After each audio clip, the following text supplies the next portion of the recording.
Gen Zs turn to social media for wellness advice about mental health. But in recent years, ADHD in particular has become a popular topic on TikTok. Just hashtag ADHD alone has over 3.7 million posts under it on the platform.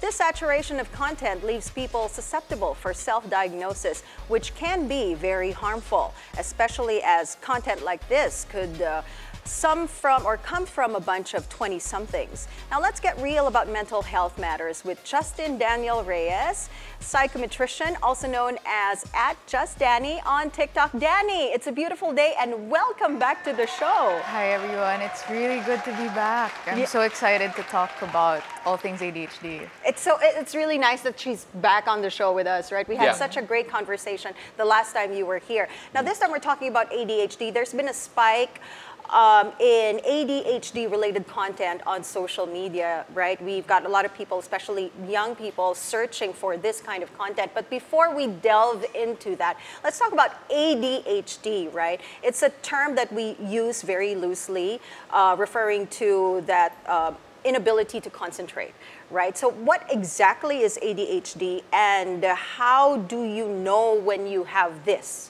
Okay, so ADHD is also known as attention deficit hyperactivity disorder. It's characterized by two big things: inattention, the inability to concentrate in different areas of your life, and hyperactivity, which is the inability to stay still and keep your energy intact. And it's a neurodevelopmental condition, which means it's not a mental health disorder per se, but rather it's a condition that makes growing up and being an adult and living your life a bit more differently than others. So basically think of it as like a different operating system for how you live your life, how you navigate it. And so ADHD is characterized by various symptoms, and we have these two groups, inattention and hyperactivity, which are further discussed in the DSM-5, which is what we use to diagnose and figure out if people have it. And usually symptoms persist early on. This is before 12 years old, and that's a must to get that diagnosis. It should have been present early on in your life and persisting in adulthood. Are you surprised that there's a spike in the term and the type of content that circles around ADHD? I'm not surprised at all. It's because mental health is more discussed these days. The Philippines is now catching up with the conversations that the rest of the world has been having for quite some time now. And so hashtags like ADHD, they've become the center of our conversations here, which leads us to wondering, like, do I have ADHD, or is this just like me not knowing how to focus? Is this the effect of like living through a pandemic?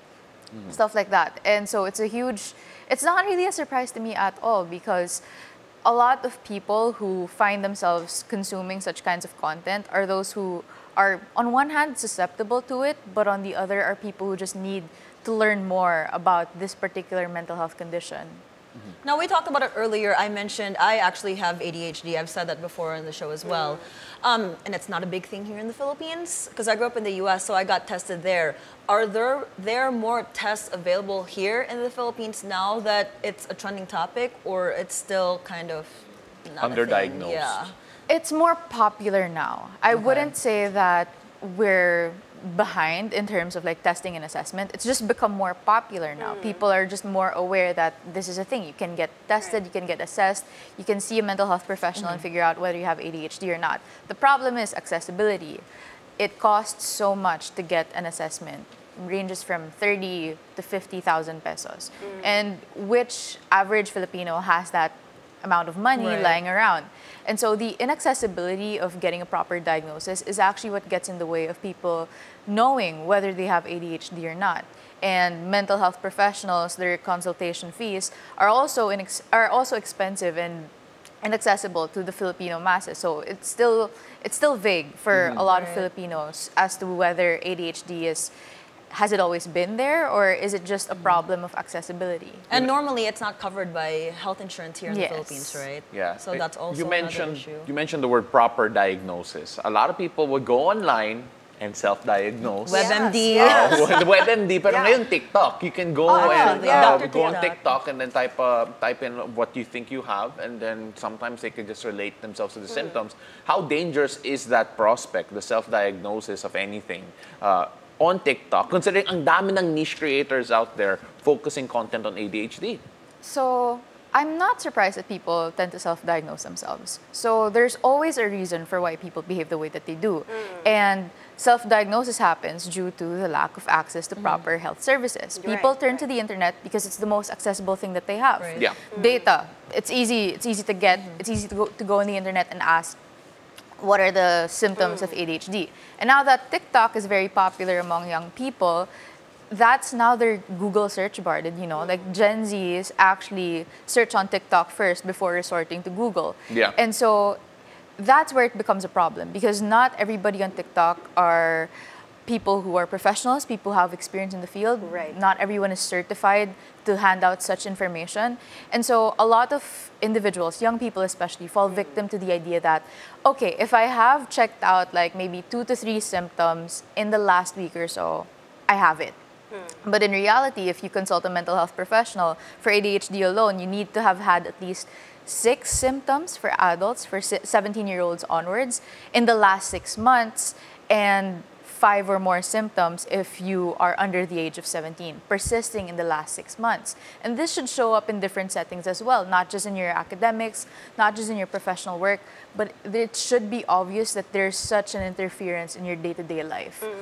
So I think social media users need to be more critical with the way that they consume such information and not just jump to the conclusion that, hey, I have this. Yeah. So Right. you have to be really careful with interacting with the content that you see. Yeah, you know, Anne, that reminds me of, she mentioned that the Gen Z right now refer to TikTok as their source of knowledge Yeah, and source of yeah. information. Nalala ko, the other generations, my generation would say we'd Google. Google, I yes. googled everything. I still do. You still do, right? Yeah. And there's a Google generation University. right after us, Mo and I at the very least, who would go to YouTube first. YouTube University. Yeah, YouTube University. And then there's Okay, also okay. a generation before us naman, Yeah. na diretso sa library, encyclopedia, Dewey Decimal. We used to do that. Yeah, do y'all actually. remember? Yeah, encyclopedia. Yeah. Yeah. We used to write reports in our thesis and stuff with encyclopedia. But now everybody's on social media, everybody's on TikTok, and you know, it's kind of like reprogrammed the minds of the younger generation, right? And this is really happening. I have a friend who works in music, in a recording company. She works for PR for a recording company, and she has observed this, that the younger generation have shorter attention spans and they don't really want to listen to the whole song anymore.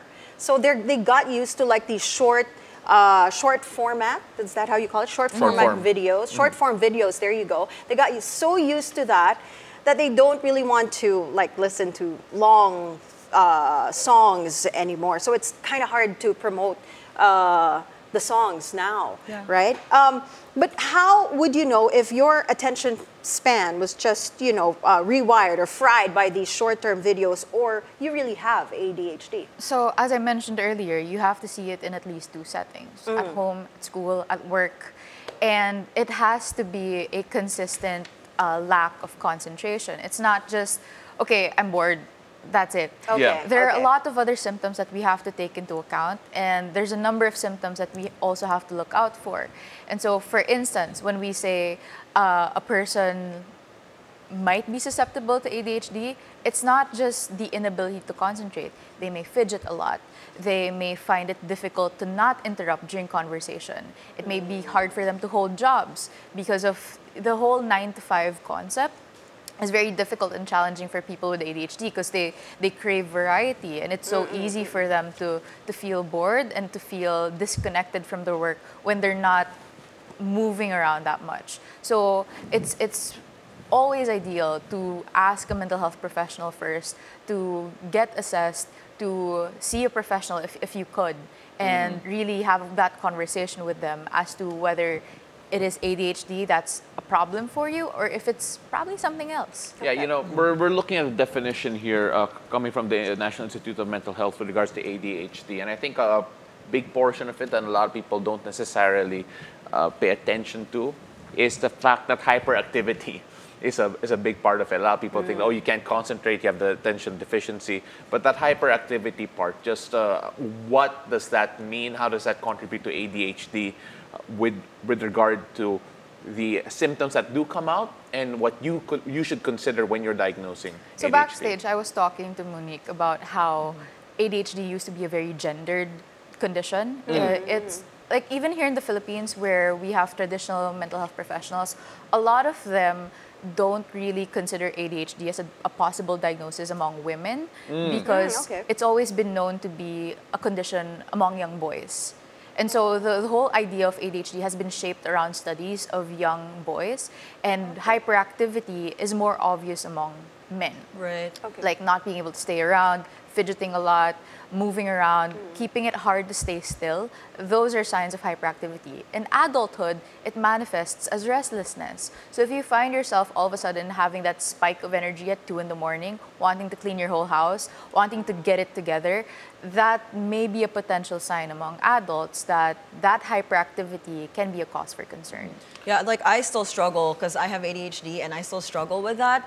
And I opted not to take the medications for personal reasons. What are some other ways for our viewers who do think they have ADHD, how to cope with it?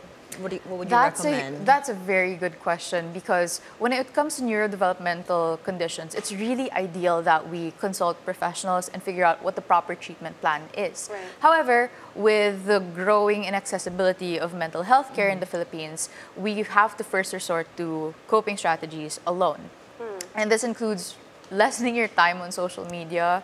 I think when it comes to being impulsive or the lack of concentration, it's so important that you get to practice lengthening that again, bringing back the ability to stay put, to like pay attention to a song for like 2 minutes and not just stay present for only 7 seconds. Because did you know on social media, like on TikTok, they have this whole marketing strategy that for your TikTok video to go viral, or it has for to be short.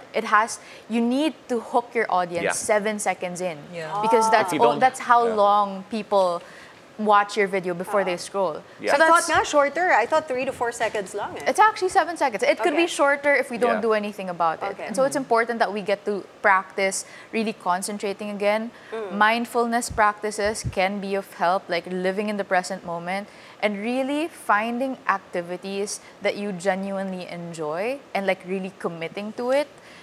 Also, having friends who hold you accountable to like really follow through with your plans. These are ways in which we could possibly cope with these ADHD symptoms. What's the biggest myth from ADHD that we need to get rid of? Because a while ago we were just talking about the consequences of the short form video addiction. You talked about that extensively. But then when it comes to the myth of ADHD that some people feel is there, what is the biggest one you feel that we need to dispel? I think right now it's having too many hobbies. I think in the pandemic, we all jumped from one hobby to another, like Yes. making dalgona coffee, jump rope, Banana bread. all that. Yeah, like all these little activities. Making your own sour bread. Yeah. So a lot of Everyone's people gotten tend into to baking. assume that if you have many hobbies, you have ADHD because like your attention span is Yeah. everywhere. But it's not just that. It's not that simplistic. Rather, it could be ADHD if you find yourself investing resources in these hobbies and you're not able to finish them right away. Or like you set them aside, you suddenly forget them, and then you realize upon cleaning months later that, oh, I didn't realize I bought a crochet kit and I never Oh my God, used that it. is so me. Diagnosing already. me today. All right. Anyway, sorry. Crocheting was obviously a trigger word for her. I know. But yes, please do go on with regards to that. With regard to that. When it comes to like hobbies, it's the inability to like really follow through. Like you suddenly right. forget it. Like as soon as you buy it, the happy hormones are there, and then you set it aside. So that can be a cause for concern. I'm not saying that that is a symptom of ADHD. It could be a manifestation of it. So you really still have to clarify with a psychologist or psychiatrist as to whether this could be ADHD or not. Maybe it's just a personality trait of like you get bored very easily. So these are things that we have to really think through and not just simply jump into conclusions that, okay, this is ADHD. Everything is ADHD now. So we have to be really careful throwing that word around. Yeah, you know, Right. Danny, because of that, she's gonna come into our next show wearing a scarf that she crocheted herself. If she finishes it's gonna be crocheted, I know. hahaba kada episode. It's not just crocheting, but also yung plants. I bought so many plants, and then She'll I also lost bring a interest. plant here every day, Nah. starting next But week. yeah, when you have ADHD though. but when you have these symptoms, can you just easily go and get a test? Like I said, accessibility is like the biggest issue right now. So even if, let's say, you've done the research, you've read and consulted with people in the field, and they also suspect that you might have ADHD, getting a proper diagnosis, getting tested, is still a very expensive pursuit. And so usually those who get diagnosed are people who have a supportive household growing up, that they really want intervention as early as possible, or you just have a lot of money laying around. And so the average Filipino who has issues that might be linked to ADHD, many go around undiagnosed because of how difficult it is to seek professional help. Yeah. Sorry, right before we let you go here, when does someone have to pursue professional help? Is there a point wherein someone has to go and check because they're very harmful to themselves or people around them, or is it something that people can cope with without a diagnosis? I'm of the opinion that there's no right time. There's no perfect time. And if I had to really choose, any time is a good time.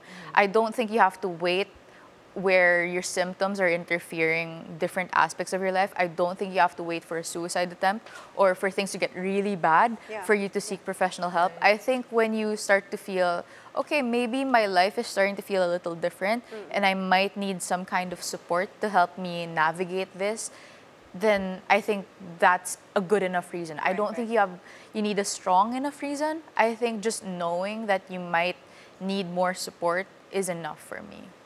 I think the problem here is just the accessibility of these tests to get diagnosed. Yeah. And we really need more mental health professionals in the field. Right. Yeah. And you know what? Because of you, the dami mga applicants in universities. Maraming salamat. Thank you so much, psychometrician and content creator Justine Danielle Reyes, Just Danny Online. Thank you so much for joining us. Thank you guys so much for having me again. Of course. We'll see you again soon. Yes.